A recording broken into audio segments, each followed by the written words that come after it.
Hi, everybody. I'm Kevin Nelson here on the Linfield Sports Network with head coach of the Linfield men's basketball team, Shanan Rosenberg. Coach, your team 6-1 to begin the season, 6-0 before the loss to Pacific. That hasn't happened since 1963. What are your thoughts on that and such a hot start for your program this year? I don't have any thoughts on the record.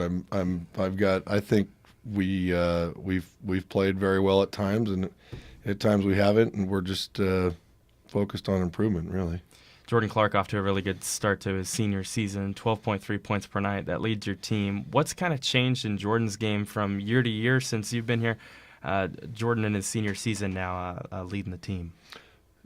Hard work. I mean, it's what you'd like to see out of all your seniors and upperclassmen. I think it's been most of it's just been him, his maturation and dedication to mastery of details, and I think it's just kind of put it all together and playing the best basketball of his career.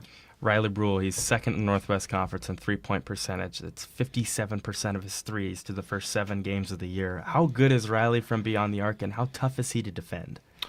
Well, I think he's getting a lot of attention defensively, and we're having to work harder to get him shots. I mean, obviously, when you hear those stats, the first thing that comes to mind is why isn't he shooting more? Right. But we're working on that. But I give some of the scouts from opponents some credit for that. But yeah, I mean, he's been terrific. He was as efficient a player as there was maybe in the conference last year, and he's kind of just taken started where he left off, and look forward to him building on it this year. Liam O'Reilly coming off a game against George Fox, 25 points, career high for him. Yeah. How's he gotten going early this season? Same thing. I think it's been about development. Liam stayed up here this summer. I think worked on his game quite a bit, and this is really only year 2 of him playing as a face-up player in his entire basketball career. Wow. I mean, he was a post all through high school, so.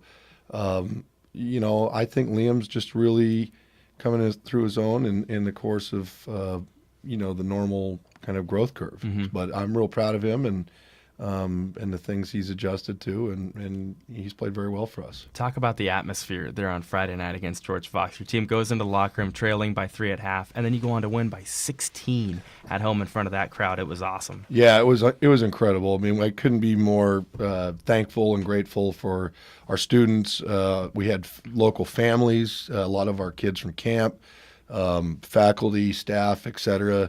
That attended the game. It was just a great environment, best environment I've been a part of as a coach here, and I can't express enough how grateful us and the team members. And that's why at the end of the game I had the team go over the crowd, not to be gloat or do anything that was negative. I wanted the kids sincerely to go thank the fans and let them know how much we appreciate their participation and their enthusiasm, and it lifts us up and inspires us, and we're really grateful for that, and we hope to build on it. Yeah, we're hoping it'll carry over into January, too.